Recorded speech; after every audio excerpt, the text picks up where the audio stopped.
The scream cut through the quiet afternoon like a blade, sharp enough to make every parent in the park look up.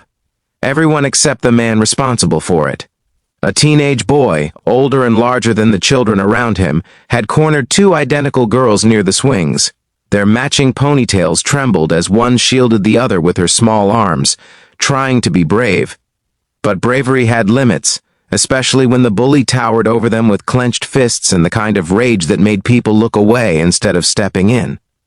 For a moment it seemed like no one would help, until a single father with tired eyes and work-worn hands stood from a park bench and walked toward danger, not knowing that this simple act of courage would change his life, his daughter's future, and the fate of the company he worked for, forever. If you believe in kindness, courage, and second chances, make sure to like, comment, share, and subscribe to the channel. Your support helps us bring more stories like this to life. Ethan Malik had not planned to be a hero that day. He was simply trying to give his 6-year-old daughter Amina a bit of joy after a long week. She had begged him to visit the park after school, and though he felt exhausted from balancing his warehouse job, overtime hours, and freelance repair work on the side, he could never say no when she gave him that hopeful, gap-toothed smile. The park was their escape, a place where life felt normal despite the financial struggles that followed them like shadows. Ethan, a man who had learned to hide his worries behind gentle eyes, sat on the bench while Amina played in the sand. For a moment, he allowed himself to breathe. Life hadn't been easy since his wife passed, leaving him to raise their daughter alone, but on evenings like this, he felt a fragile peace settle into his chest. He didn't know it would soon shatter. He heard the scream again, louder now, panicked. Amina froze, sand slipping through her tiny fingers as she turned toward the sound. Ethan's head snapped up, and his heart lurched when he saw the teenage boy grab one of the twins' backpacks and swing it high, taunting her while she begged for it back. The other girl tried to pull her sister away, but the bully only advanced, fueled by the thrill of power. Parents watched, whispering, shaking their heads but not moving. People were hesitant to confront teens, especially ones that looked like trouble. But Ethan had lived enough hardship to recognize fear and the consequences of silence. He didn't hesitate. He moved quickly across the grass, his feet pounding the ground as adrenaline surged through him. For a moment, he wasn't the tired man who struggled to pay rent or worried about future bills. He was a father, and fathers protected children, whether they were his or not. The bully didn't even notice him approaching until Ethan stepped between him and the trembling twins, standing tall despite the exhaustion dragging at his bones. His voice was low, steady, the type of tone that sent warnings without shouting. The boy tried to puff his chest, muttering under his breath, but something in Ethan's unwavering stance made him drop the backpack. With a final glare, the bully muttered a curse and stormed off, leaving the girls clinging to each other in shuddering sobs. Ethan crouched slowly so he wouldn't scare them, and his heart tightened when the braver of the two tried to wipe her tears quickly, as though afraid to be a burden. He spoke softly, reassuring them that they were safe now.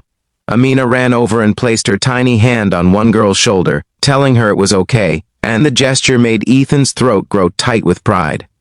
The girls whispered that their mom would be back soon. She had just gone to make a phone call. Ethan nodded and stayed with them until a tall woman with sharp eyes and a sleek business suit rushed toward them, her face drained of color. She fell to her knees, wrapping her arms around her daughters, checking them frantically for injuries. Then her gaze rose to Ethan, and something in her expression shifted. Shock, recognition, and disbelief all tangled together. He knew her. Everyone at the company knew her. She was Zara Riemann, the CEO of Zenith Tech Logistics, the same company where Ethan worked as a warehouse handler, stacking shipments and fixing broken equipment late into the night. She was powerful, respected, and known for her unshakable composure. But in that moment, she looked like nothing more than a terrified mother. She thanked him breathlessly, her voice unsteady as she tried to process what had almost happened.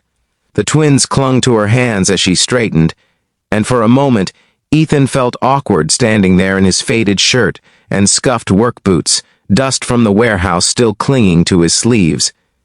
He expected her to nod politely and leave.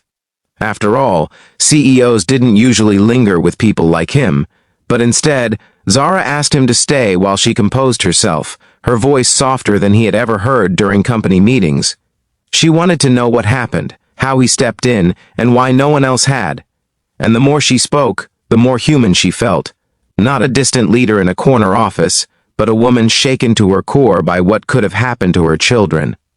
As they talked, her daughters slowly warmed up to Amina, who patiently showed them how to build a sand tower.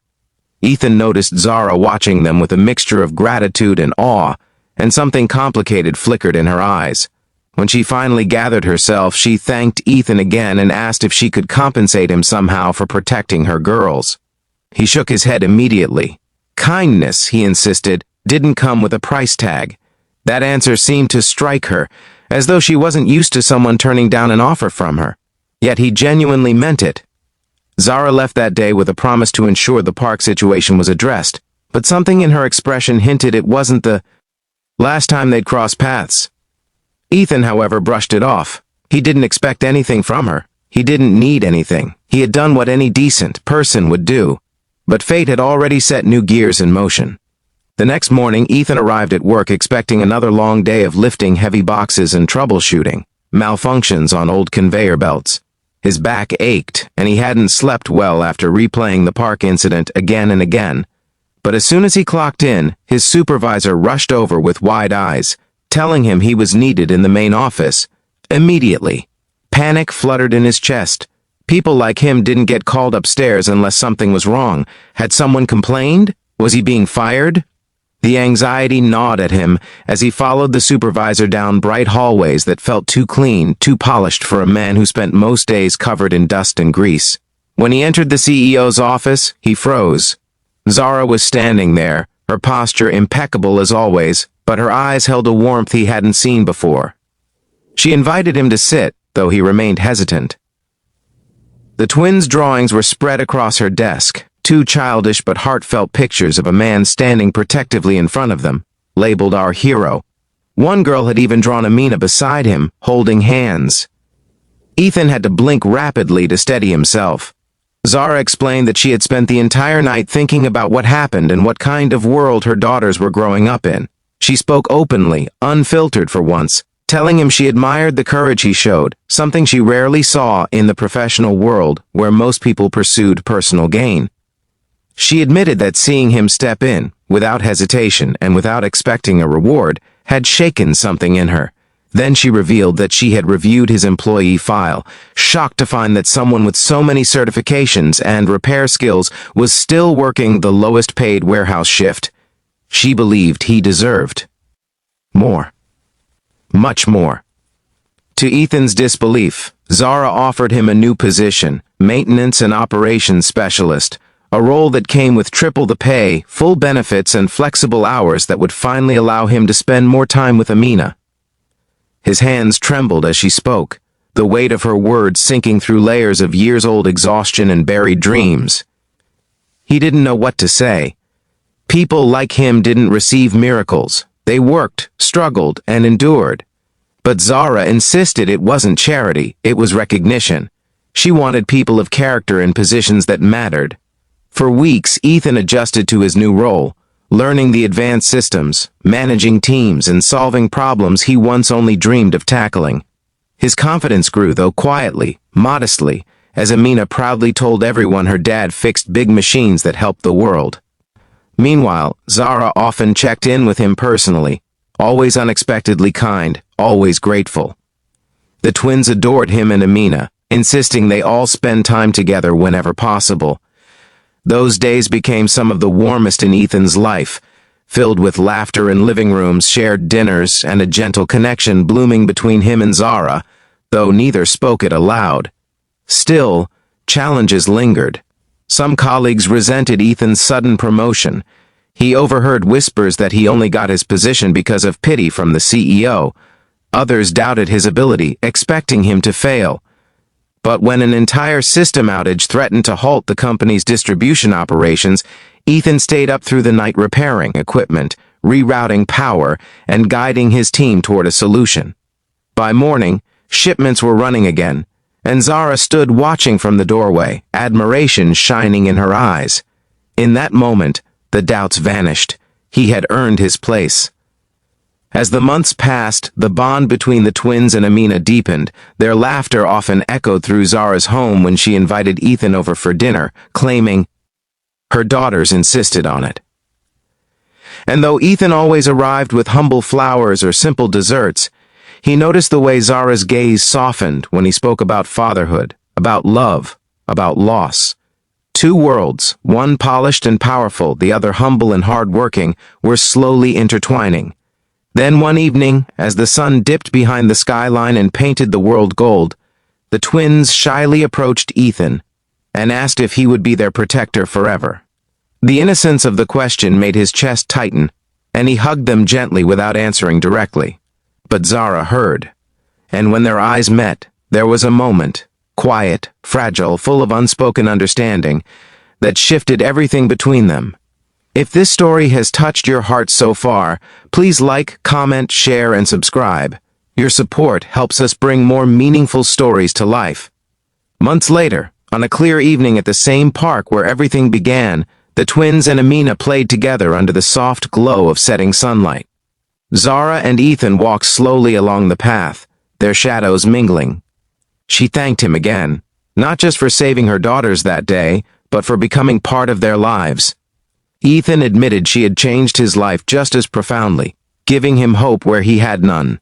It wasn't a confession of love, but something close, something honest and deeply human. Before we end, tell us in the comments, do you believe small acts of kindness can change a life forever? As the children laughed in the background, Zara slipped her hand into Ethan's, not with hesitation, but with quiet certainty. The certainty of someone who had seen the best of a man when he thought no one was watching. And Ethan, who had spent years walking alone through hardship and grief, finally felt like he had found home again. Not in a place, but in the hearts that had grown to love him. And that simple walk, hand in hand, felt like the beginning of something beautiful. If this story moved you, please like, comment, share, and subscribe. Your support means the world and helps us continue creating stories that warm the heart.